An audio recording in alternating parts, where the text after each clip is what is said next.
Admiral Helena Reyes stood on the observation deck of the U.S. Intrepid, gazing at the blue-green jewel of Earth below.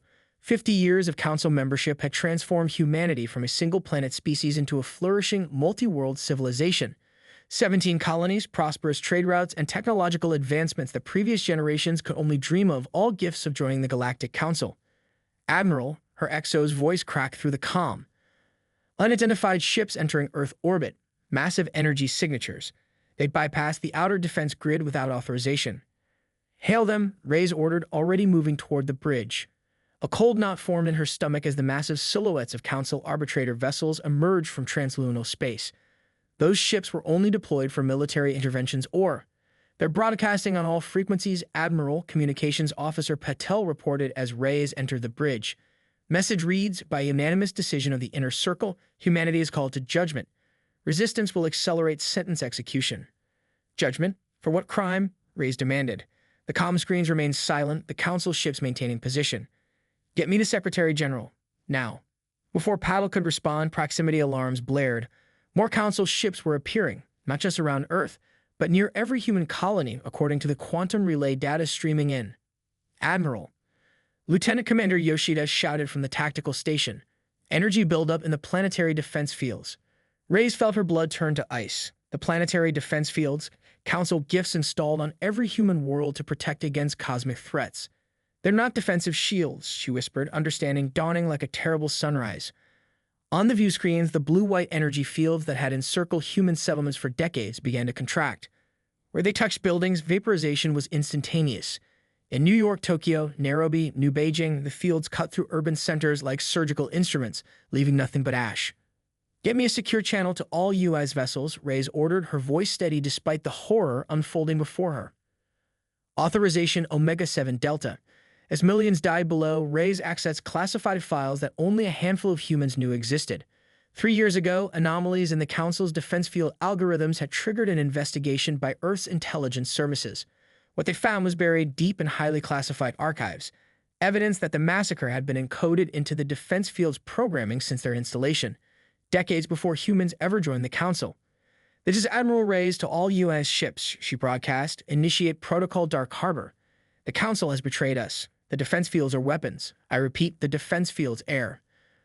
The bridge exploded in a cascade of sparks as Council weapons fire slammed into the Intrepid. Emergency force fields activated, but Reyes knew they wouldn't hold long. Continue broadcast, she ordered, blood streaming from a gash on her forehead. This is not a spontaneous judgment. This was planned before we joined the Council. The defense field activation codes are dated 53 years ago. We were marked for extermination before first contact. All vessels deploy countermeasures that deny and evacuate civilian populations from field perimeters, transmitting evidence to secure data haven now. Across the Sol system, human ships mobilized, many charging directly at Council vessels to draw fire away from civilian transports.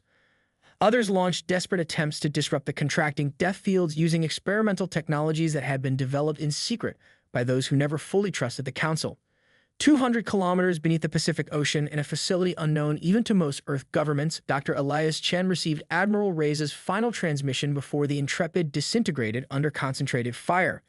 His hands trembled as he initiated Protocol Prometheus, broadcasting a quantum-entangled signal to sleeper facilities buried on every human world. The signal contained 3 simple words. They betrayed us. Along with it went data packets, scientific research, military schematics, and the coordinates of hidden bunkers stocked with everything humanity would need to survive and eventually to strike back. May God forgive us for what will become, Chen whispered as the facility's AI confirmed the signal's receipt across human space. In the dark waters above, the oceans began to boil as Council weapons sought to ensure no human survived their judgment. They would fail. Mai Zhang placed her palm against the rough-hewn Martian rock, feeling for vibrations. 3 months after the decimation, her engineers' instincts remained their most valuable early warning system. Council peacekeepers used seismic detectors to hunt for human survivors, but Zhang's people had learned to move like ghosts through the abandoned mining tunnels beneath Olympus Mons. Clear for now, she whispered to the 12 scouts crouched behind her. Remember, no electronics until we're back in the deep zones. The 2,000 survivors in Zhang's network lived in a labyrinth of tunnels originally excavated for mineral extraction. Council forces controlled the surface colonial structures, broadcasting propaganda about humanity's crimes while methodically hunting down survivors. One of the scouts, a teenager named Eli who had lost his entire family in the attack, handed Zhang a sealed container. Hydroponics team sent this. First viable tomato seeds. Zhang nodded, carefully securing the container in her pack. Such small victories. A sustainable food source, a repaired water filter, a salvaged medical supply cage were what kept them going. Bat and rage. Movement at Junction 7 came a whisper through the primitive speaking tube system, a network of pipes that carried sound without electronic signatures the council could detect. Take cover, Zhang ordered, guiding her team into a side tunnel as they doused their light sticks. 4 Kelder peacekeepers moved through the main tunnel, their scaled bodies reflecting the light from their helmet lamps. Zhang held her breath. The Kelder were trackers with enhanced olfactory senses, capable of detecting human scent particles in parts per billion. The lead Kelder paused, its nostril ridges flaring. Zhang slowly reached for the ceramic knife at her belt, a non-metallic weapon designed specifically for the silent killing of council forces. But instead of investigating further, the Kelder made a peculiar gesture to its companions. They deactivated a monitoring device on the tunnel wall, then continued past the hidden humans. They knew we were here, Zhang realized, and they chose not to find us. It wasn't the first such incident. Reports from other survivor enclaves suggested certain council species were becoming reluctant participants in the extermination. On Earth, former Special Forces Commander Jackson Wolfe crouched in the ruins of what had once been downtown Seattle. The city was now a necropolis of shattered skyscrapers under perpetual fog, the aftermath of the defense field's activation. Council dropship 2 clicks east, whispered Ariana Rodriguez, his reconnaissance expert. Unusual configuration, not a standard patrol. Wolfe adjusted his thermal scope, studying the vessel. That's a Narrate design, aquatic species. What are they doing in a land patrol? The answer came 6 hours later when Wolfe's team approached the landed craft. Rather than council peacekeepers, they found 3 Narrates using specialized environmental suits to move on land. The aliens raised their appendages in the universal gesture of non-aggression. We bring warning, the lead Narrate's translator device announced in halting English. Council sends purifier units tomorrow, mass scan and destroy. We disagree with council judgment. Wolfe kept his rifle trained on the aliens. Why should I believe you? The Narrate extended a data crystal. Proof. A location of council detector blind spots. It hesitated, multifaceted eyes blinking rapidly. Not all species supported the judgment. Some abstained. Some regret. In a shielded chamber beneath the Atlantic Ocean floor, Dr. Elias Chen monitored incoming transmissions from surviving Protocol Prometheus outposts. Each brought fragments of hope amid the devastation. On display screens, he watched the progress of Project Nemesis, weapon systems that utilized the very trait the Council feared, humanity's unique neural patterns and emotional capacity. Preliminary tests showed that human emotion, particularly rage, could be channeled into energy that disrupted Council shield technology. Dr. Chen, his assistant, called. Commander Novik reports successful activation of the Epsilon Indy prototype. Chen pulled up the data from the distant star system. The readings confirmed what their theoretical models had predicted. The focused emotional energy of just 20 human survivors had generated enough power to disable a Council cruiser's shields. Patch me through to the Unity network, Chen ordered. The quantum entangled communication system, undetectable by Council technology, linked the surviving human enclaves. This is Chen. Project Nemesis has achieved proof of concept. The Council feared our potential because they knew what we could become. They tried to exterminate us before we discovered our true capability. He paused, studying the incoming data from Epsilon Indy again. They were right to be afraid. Across human space, in hidden bunkers and forgotten tunnels, survivors received his message. As Council forces continued their hunt, humanity prepared in shadow, not just to survive, but to harness their grief and rage into a weapon that the galaxy had never witnessed.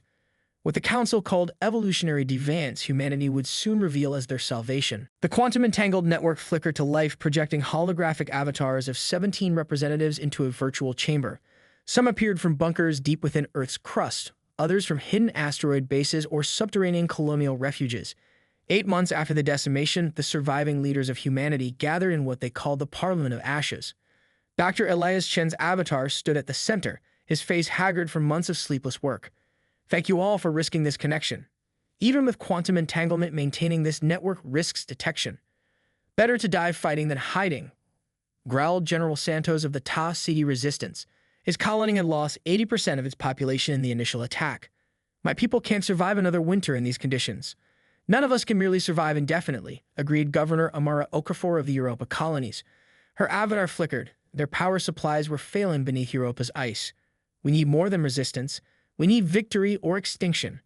That's why we're here, Chen said, activating a secure data stream. What I'm about to share was classified beyond top secret, known to fewer than 12 people before the decimation. The parliament fell silent as decades-old council records appeared in the virtual space. Intelligence gathered by deep-cover human operatives encrypted communications between council species and biological research conducted in secret. 37 years before we joined the council, their predictive algorithms forecasted human neural evolution, Chen explained. Within 3 centuries, our consciousness would evolve to naturally access what they call the substrate dimensions, layers of reality the Akari have been trying to reach artificially for millennia. Holographic models showed human brains alongside alien counterparts, neural pathways highlighted in pulsing light. The Akari rose to dominance because they were the first to develop limited access to these dimensions, Chen continued. Their technology, their FTL communication, their energy production all depend on this access. They feared humanity would not only match but exceed their capabilities naturally. So they voted to exterminate us before we even knew what we were capable of, said Zhang, her avatar transmitting from Mars. Cowards. Not all council species agreed, Chen clarified. The voting record shows the narrates abstained completely. 3 others voted against but were overruled by the inner circle species. What happened to us was orchestrated by 5 species, not 23. Commander Sofia Novik's avatar rose, her military bearing unchanged despite months leading the resistance in the Epsilon Indi system. This is why Project Nemesis works, she said, sharing data from the prototype weapons. We've weaponized what they fear.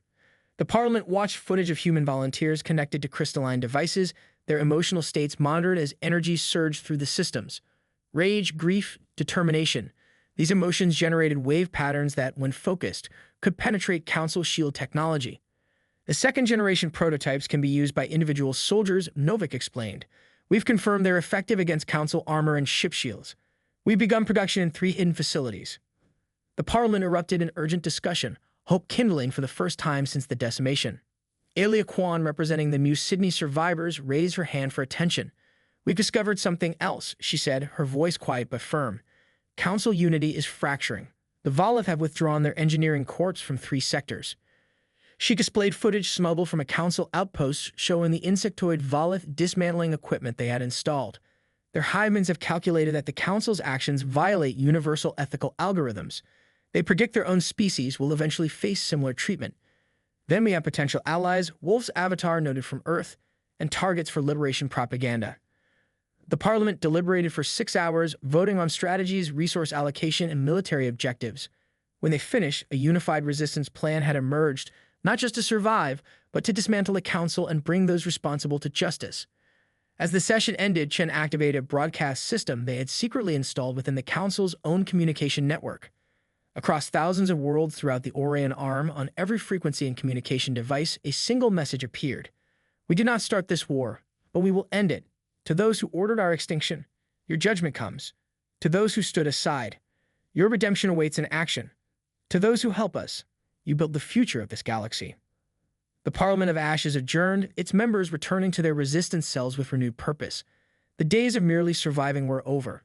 The war for humanity's future and the soul of the galaxy had begun. High Counselor Ziver of the Akari paced the crystalline floor of the council chamber, his translucent appendages shimmering with agitation.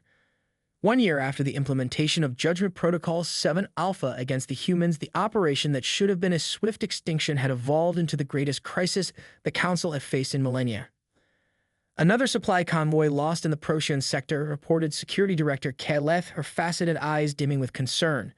No distress signal, no debris field. Simply gone. Like the outposts on Rigel 9 and the monitoring stations in the Sol system, Zivar hissed. How are they doing this? Their technology was containable before the judgment. Perhaps we never truly understood their capabilities, suggested Ambassador Trell of the Keldari, his tone carefully neutral. The Keldari had been among the first to question the necessity of complete human extermination. Ziver's body pulsed with blue anger light. Perhaps some council members have forgotten their oaths. The Narrates have formally withdrawn from the council. The Volith, Keldari, and Miothi have established a neutral observation zone in 3 sectors. They claim ethical concerns, yet their actions border on treason. The chamber fell silent, the representatives of the remaining loyal species shifting uncomfortably. The judgment had been controversial from the beginning, but none had predicted the resilience of humanity or the fracturing of council unity. General Jackson Wolfe led his strike team through the frozen corridors of the Europa Data Repository. Council forces had constructed the facility beneath the Jovian moon's ice to house their most sensitive records, believing the radiation and extreme conditions would deter human interference. They hadn't counted on human determination or the Nemesis-class shielding that now protected Wolf's team from both the harsh environment and Council detection systems. 3 minutes until security protocols reset, warned Lieutenant Rodriguez over their encrypted comm system. The narrate informants were specific after that. Even our Nemesis shields won't mask our presence. Wolf placed a quantum extraction device against the repository's main terminal.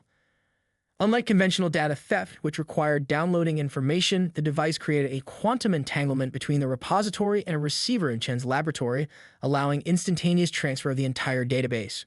"What exactly are we looking for?" asked Surgeon Kagawa, watching for Council security drones. "Everything," Wolf replied, "but Chen specifically wants their research on human biology and neural patterns. The truth about why they fear us enough to attempt genocide."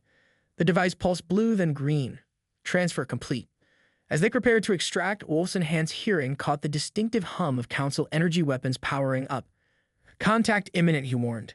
"Nemesis protocols active." Each member of the strike team activated the devices strapped to their armor. The crystalline matrices glowed as they channeled their emotions, their rage at the decimation, their grief for lost loved ones, their determination to survive, into focused energy fields. When the Council security forces rounded the corner, their weapons discharged harmlessly against barriers they had never encountered before. The return fire from Wolf's team, however, penetrated Council shields as if they didn't exist. On Mars, Mei Jialing stood in a hidden hangar carved from the heart of Olympus Mons, watching as Volith defectors worked alongside human engineers. The insectoid aliens' multiple limbs moved with incredible precision, modifying stolen Council vessels. The phase shift technology is integrated, chittered the lead Volith engineer, his translator converting the sounds to human speech. "These vessels will be undetectable to Council scanning systems." Jiang ran her hand along the sleek hull of what would become humanity's first stealth fleet. "Why are you helping us?" She asked the question that had nagged at her since the first Volith had approached their resistance cell. The aliens' compound eyes shifted, and what Jiang had learned was their expression of solemn contemplation. "Our hive minds process probabilities. The Council's actions against your species violated fundamental ethical algorithms that maintain galactic stability. Our projections indicate a 78.3% probability that the Council will eventually implement similar protocols against other species that demonstrate evolutionary divergence." It paused, antennae quivering. "In simpler terms, today they came for humans. Tomorrow, they will come for us." On the distant Ta City colony, Commander Novak watched as the first full battle group equipped with Nemesis technology prepared for deployment. The second-generation weapons could now be wielded by individual soldiers, drawing power from the full spectrum of human emotions. A distress call interrupted the preparations, Council extermination ships approaching the last major human settlement in the system. Novak made an immediate decision. "All vessels, combat deployment. Nemesis protocols at full capacity." 78 Council ships against 35 human vessels, a suicide mission by any conventional analysis. But as the Nemesis-equipped fleet engaged, the impossible became reality. Council shields failed, Council weapons malfunctioned, and not a single human vessel was lost. Across Council space, the news spread rapidly. Humans weren't just surviving anymore, they were winning. Operation Lighthouse began with simultaneous strikes across 17 star systems. 18 months after the decimation, humanity had transformed from hunted prey into coordinated hunters. The resistance no longer simply reacted to Council movements, they dictated the tempo of war. General Jackson Wolf's assault force descended on the Council's military headquarters orbiting Proxima Centauri B. Their ships, modified with Volith stealth technology and powered by Nemesis energy cores, appeared seemingly from nowhere. Council defensive systems registered the human vessels only when they were already inside the perimeter. "All teams execute with precision," Wolf commanded from the lead vessel. "Remember, this isn't just about destruction. We need their command structure intact enough to extract information." The battle lasted 23 minutes. Council forces, still adapting to the inexplicable failure of their shielding technology against Nemesis weapons, fought with increasing desperation. By the time Wolf's team breached its central command center, most of the Council officers had retreated, except one. High Commander Dexelar of the Juravi remained at his post, his reptilian features impassive as human soldiers surrounded him. "I have been expecting you," he said, his translator rendering his sibilant speech into flat English. "You could have evacuated with the others," Wolf said, weapon trained on the alien. "To what purpose?" Dexelar replied. "The judgment was flawed from conception. Many of us in military command argued against it. His clawed hand gestured to a secure terminal. I have prepared relevant files for your extraction. The judgment was never a military decision. It was forced upon us by the inner circle. Why are you helping us now? Wolf demanded. Dexlar's scaled skin rippled in what humans had learned was a gesture of resignation. Because the council as we knew is already dead. The question remaining is what will replace it. Mei Zhang's stealth fleet approached Akari Prime, the homeworld of the council's founders, after a journey through supposedly impenetrable defense grids. Intelligence provided by council defectors had revealed a startling truth. The Akari homeworld contained evidence of their true reasons for fearing human evolution. Approaching coordinates, reported her navigation officer. Scanners detect minimal defenses around the target site. They never expected anyone to reach their homeworld, Zhang observed. Arrogance has made them vulnerable. The target was not a military installation or government complex, but an archaeological site, ancient ruins predating even Akari civilization. As Zhang's team secured the perimeter, xenoarchaeologists from humanity's surviving universities began documenting everything. These inscriptions match fragments found in human archaeological sites, reported Dr. Sharma, her hands trembling as she traced symbols on a massive stone monolith. Earth, Mars, Titan, all contained pieces, but here is the complete record. The ruins told a story that rewrote galactic history. A consciousness convergence where a species with neural patterns remarkably similar to humans had once accessed higher dimensions, fundamentally altering the power structures of the ancient galaxy. The Akari had built their civilization on technologies reverse-engineered from these ruins, positioning themselves as the inheritors of this power. The Akari didn't fear us because we threatened them militarily, Zhang realized. They feared us because we're the true heirs to these abilities. Our minds are naturally evolving toward what they've been artificially trying to achieve for millennia. Commander Novik's Special Operations Team infiltrated the Council's primary communications hub, a massive station at the junction of several major trade routes. Unlike the other Operation Lighthouse targets, this facility was to be captured intact. Engineering team in position, reported her second-in-command, ready to override broadcast protocols on her mark. Novik nodded, surveying the captured command center. Begin transmission to all Council worlds simultaneously. Override all encryption and priority channels. Across thousands of worlds, routine Council broadcasts suddenly gave way to a carefully prepared presentation. Testimony from defectors recovered Council records about the true reasons for the judgment and evidence of the Inner Circle's deception of their own member species. This was never about justice. Novik's recorded message explained to trillions of beings across Council space. This was about fear. Fear of what humanity might naturally become, fear of losing power that was never rightfully theirs. The broadcast included visual proof of the Council's lies, evidence of atrocities, and the truth about the ancient ruins. Within hours, mass protests erupted on dozens of worlds. 3 more species formally withdrew from the Council, declaring neutrality or openly pledging support to the human resistance. In his laboratory deep beneath Earth's oceans, Dr. Chen activated the final phase of Project Nemesis, a device that connected thousands of human volunteers in a temporary collective consciousness. As their minds joined, they began perceiving patterns invisible to individual cognition, including the dimensional anomaly that hid the Council's inner sanctum. We found them, Chen announced to the Parliament of Ashes. We've located where the 5 High Counselors have been directing this war from safety. The coordinates made no conventional sense, a location between normal space and the higher dimensions the Akari had sought to monopolize. Prepare the final assault, ordered the Parliament. It's time to bring judgment to those who judged us. 2 years after the decimation, the combined human forces converged on the coordinates of the Inner Sanctum.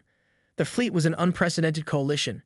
Human vessels powered by Nemesis technology, Volux ships with their phasing capabilities, Nurit craft specialized for dimensional navigation, and representatives from 4 other former Council species who had joined the resistance. Dr. Chen stood on the bridge of the flagship, the UNS Prometheus, alongside General Wolf, Commander Novik, and Mei Zhang.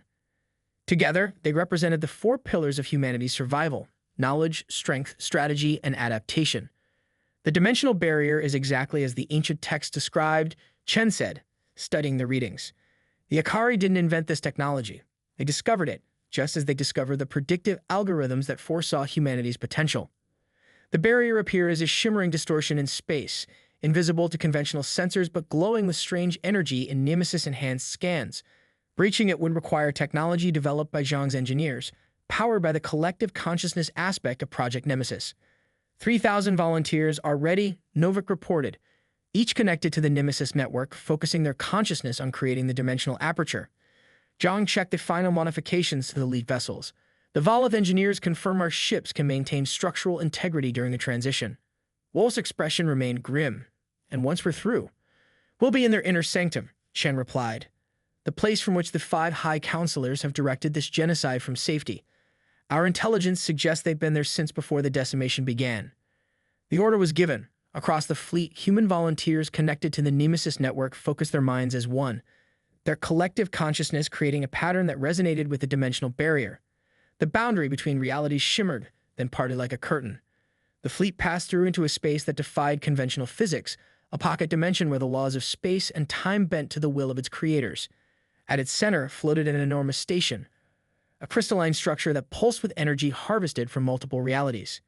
Inside, they found the 5 high counselors of the inner circle, Ziver of the Akari, who had feared their species' dominance being supplanted, Thovex of the Zeril, who had studied humans as specimens for potential weaponization, Kavoth of the Koth, who had designed the extermination fields that killed millions, Seltzri of the Tezri, who had provided the predictive algorithms that identified humanity as a threat, and the silently floating crystalline form of Unvox of the Vox, who had abstained from voting yet did nothing to warn humanity. The inner circle appeared shocked as human forces breached their sanctuary, a place they believed unreachable by lesser beings. Ziver recovered first, his translucent form pulsing.